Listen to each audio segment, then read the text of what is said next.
My name is Jonathan Reeder. I'm a large animal veterinary surgeon from Kingfisher Veterinary Practice in Crewkerne in Somerset. Hi, my name is Levon Stefan. I'm a veterinary officer with Animal Health, which is an agency of DEFRA. Hello, I'm Elizabeth Burton and I'm a second year student at Nottingham Vet School.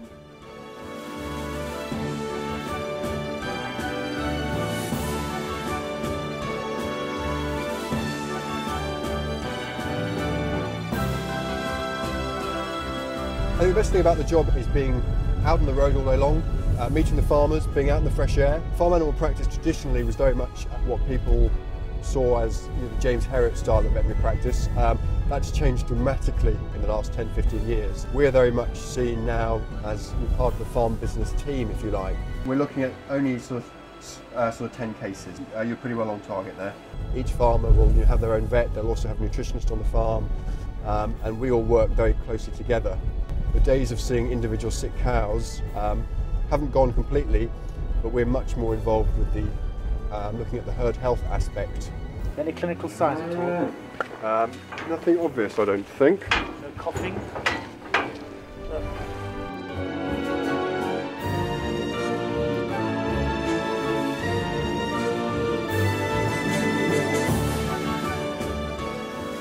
Well, I think ourselves as being a public servant custodian for diseases which protect public and animal health.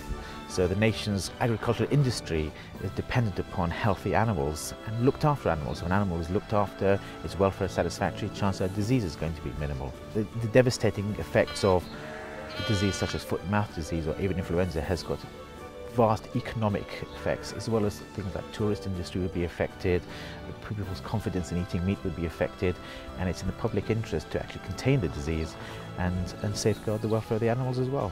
You're keeping an eye on the food chain as far as we're monitoring this stage of the food chain. Some people talk about from stable to table, or farm to fork is the other common expression. If animals, the stuff that you eat in the supermarkets, that rest assured that both at the point of slaughter, the abattoir, there's a vet, but also at the end of the farm end, there's someone monitoring the situation and making sure that things are going right.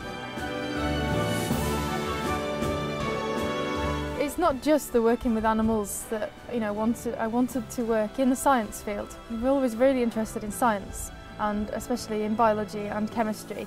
And putting the two together, wanting to work with animals and use my science interest, then I would be able to do both if I did go to vet school. You hear that now? Yeah, I can hear it. Yeah. Once you've heard it for the first time, you'll never ever forget it. It is. It's like hearing a steel band. You can pick any kind of work. You don't even have to work in practice if you don't want to.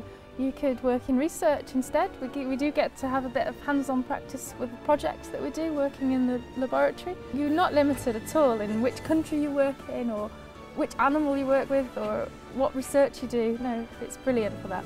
It's not all glamour about the job. By the very nature of being on farms, we're in a very in a dirty environment, and it can be a mucky old job at times, outside in the cold and the wet and the rain. But on the whole, we're very lucky to have such an enjoyable job, and on the whole, meeting some lovely farmers as well.